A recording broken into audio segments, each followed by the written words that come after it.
अध्याय 13 प्रकृति, पुरुष तथा चेतना। अर्जुन ने कहा, हे कृष्ण, मैं प्रकृति एवं पुरुष, क्षेत्र एवं क्षेत्रज्ञ तथा ज्ञान एवं ज्ञेय के विषय में जानने का इच्छुक हूं। श्री भगवान ने कहा, हे कुंती पुत्र, यह शरीर क्षेत्र कहलाता है और इस क्षेत्र को जानने वाला क्षेत्रज्ञ है। हे भरतवंशी, तुम्हें ज्ञात होना चाहिए कि मैं भी समस्त शरीरों में ज्ञाता भी हूँ और इस शरीर तथा इसके ज्ञाता को जान लेना ज्ञान कहलाता है, ऐसा मेरा मत है। अब तुम मुझसे यह सब संक्षेप में सुनो कि कर्म क्षेत्र क्या है, यह किस प्रकार बना है, इसमें क्या परिवर्तन होते हैं, यह कहाँ से उत्पन्न होता है, इस कर्म क्षेत्र को जानने वाला कौन है और उसके क्या प्रभाव हैं। विभिन्न वैदिक ग्रंथों में विभिन्न ऋषियों ने कार्यकलापों के क्षेत्र तथा उन कार्यकलापों के ज्ञाता के ज्ञान का वर्णन किया है। इसे विशेष रूप से वेदांत सूत्र में कार्य कारण के समस्त तर्क समेत प्रस्तुत किया गया है। पंच महाभूत, अहंकार, बुद्धि, अव्यक्त, 10 इंद्रियां तथा मन, 5 इंद्रिय विषय, इच्छा, द्वेष, सुख, दुख, संघात, जीवन के लक्षण तथा धैर्य, इन सब को संक्षेप में कर्म का क्षेत्र तथा उसकी अंतःक्रियाएं कहा जाता है। विनम्रता, दंभहीनता, अहिंसा, सहिष्णुता, सरलता, प्रामाणिक गुरु के पास जाना, पवित्रता, स्थिरता, आत्मसंयम, इंद्रिय तृप्ति के विषयों का परित्याग, अहंकार का अभाव, जन्म, मृत्यु, वृद्धावस्था तथा रोग के दोषों की अनुभूति, वैराग्य, संतान, स्त्री, घर तथा अन्य वस्तुओं की ममता से मुक्ति, अच्छी तथा बुरी घटनाओं के प्रति संभाव, मेरे प्रति निरंतर अनन्य भक्ति, एकांत स्थान में रहने की इच्छा, जन समूह से विलगाव, आत्म साक्षात्कार की महत्ता को स्वीकारना तथा परम सत्य की दार्शनिक खोज, इन सब को मैं ज्ञान घोषित करता हूँ और इनके अतिरिक्त जो भी है वह सब अज्ञान है। अब मैं तुम्हें ज्ञेय के विषय में बतलाऊंगा, जिसे जानकर तुम नित्य ब्रह्म का आस्वादन कर सकोगे। यह ब्रह्म या आत्मा जो अनादि है और मेरे अधीन है, इस भौतिक जगत के कार्य कारण से परे स्थित है। उनके हाथ, पांव, आंखें, सिर तथा मुंह तथा उनके कान सर्वत्र हैं। इस प्रकार परमात्मा सभी वस्तुओं में व्याप्त होकर अवस्थित है। परमात्मा समस्त इंद्रियों के मूल स्रोत हैं, फिर भी वे इंद्रियों से रहित हैं। वे समस्त जीवों के पालन कर्ता होकर भी अनासक्त हैं। वे प्रकृति के गुणों से परे हैं, फिर भी वे भौतिक प्रकृति के समस्त गुणों के स्वामी हैं। परम सत्य जड़ तथा जंगम समस्त जीवों के बाहर तथा भीतर स्थित हैं। सूक्ष्म होने के कारण वे भौतिक इंद्रियों के द्वारा जानने या देखने से परे हैं। यद्यपि वे अत्यंत दूर रहते हैं, किंतु हम सबों के निकट भी हैं। यद्यपि परमात्मा समस्त जीवों के मध्य विभाजित प्रतीत होता है, लेकिन वह कभी भी विभाजित नहीं है। वह एक रूप में स्थित है। यद्यपि वह प्रत्येक जीव का पालन करता है, लेकिन यह समझना चाहिए कि वह सबों का संहार करता है और सबों को जन्म देता है। वे समस्त प्रकाशमान वस्तुओं के प्रकाश स्रोत हैं।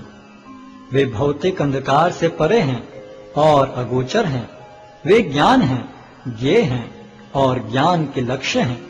वे सबके हृदय में स्थित हैं। इस प्रकार मैंने कर्म क्षेत्र, ज्ञान तथा ज्ञेय का संक्षेप में वर्णन किया है। इसे केवल मेरे भक्त ही पूरी तरह समझ सकते हैं और इस तरह मेरे स्वभाव को प्राप्त होते हैं। प्रकृति तथा जीवों को अनादि समझना चाहिए। उनके विकार तथा गुण प्रकृति जन्य हैं। प्रकृति समस्त भौतिक कारणों तथा कार्यों की हेतु कही जाती है और जीव इस संसार में विविध सुख दुख के भोग का कारण कहा जाता है। इस प्रकार जीव प्रकृति के तीनों गुणों का भोग करता हुआ प्रकृति में ही जीवन बिताता है। यह उस प्रकृति के साथ उसकी संगति के कारण है। इस तरह उसे उत्तम तथा अघम योनियां मिलती रहती हैं। तो भी इस शरीर में एक अन्य दिव्य भोक्ता है जो ईश्वर है, परम स्वामी है और साक्षी तथा अनुमति देने वाले के रूप में विद्यमान है और जो परमात्मा कहलाता है। जो व्यक्ति प्रकृति, जीव तथा प्रकृति के गुणों की अंतर्क्रिया से संबंधित इस विचारधारा को समझ लेता है, उसे मुक्ति की प्राप्ति सुनिश्चित है। उसकी वर्तमान स्थिति चाहे जैसी हो, यहाँ पर उसका पुनर्जन्म नहीं होगा।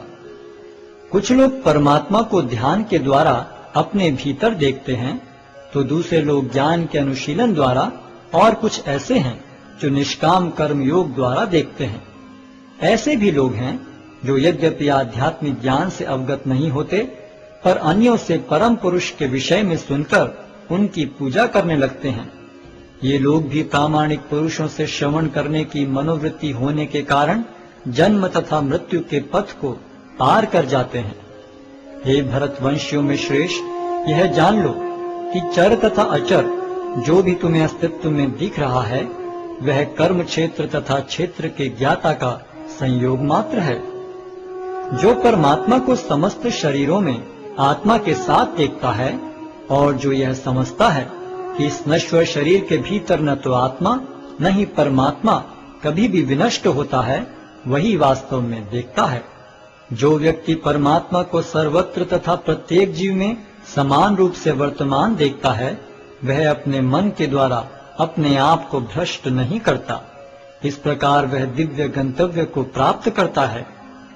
जो यह देखता है कि सारे कार्य शरीर द्वारा संपन्न किए जाते हैं, जिसकी उत्पत्ति प्रकृति से हुई है, और जो देखता है कि आत्मा कुछ भी नहीं करता, वही यथार्थ में देखता है। जब विवेकवान व्यक्ति विभिन्न भौतिक शरीरों के कारण विभिन्न स्वरूपों को देखना बंद कर देता है और यह देखता है कि किस प्रकार से जीव सर्वत्र फैले हुए हैं, तो वह ब्रह्म बोध को प्राप्त होता है। शाश्वत दृष्टि संपन्न लोग यह देख सकते हैं कि अविनाशी आत्मा दिव्य, शाश्वत तथा गुणों से अतीत है। हे अर्जुन, भौतिक शरीर के साथ संपर्क होते हुए भी आत्मा न तो कुछ करता है और न लिप्त होता है। यद्यपि आकाश सर्वव्यापी है, किंतु अपनी सूक्ष्म प्रकृति के कारण किसी वस्तु से लिप्त नहीं होता। इसी तरह ब्रह्म दृष्टि में स्थित आत्मा शरीर में स्थित रहते हुए भी शरीर से लिप्त नहीं होता। हे भरतपुत्र, जिस प्रकार सूर्य अकेले इस सारे ब्रह्मांड को प्रकाशित करता है, उसी प्रकार शरीर के भीतर स्थित एक आत्मा सारे शरीर को चेतना से प्रकाशित करता है। जो लोग ज्ञान के चक्षुओं से शरीर तथा शरीर के ज्ञाता के अंतर को देखते हैं और भव बंधन से मुक्ति की विधि को भी जानते हैं, उन्हें परम लक्ष्य प्राप्त होता है।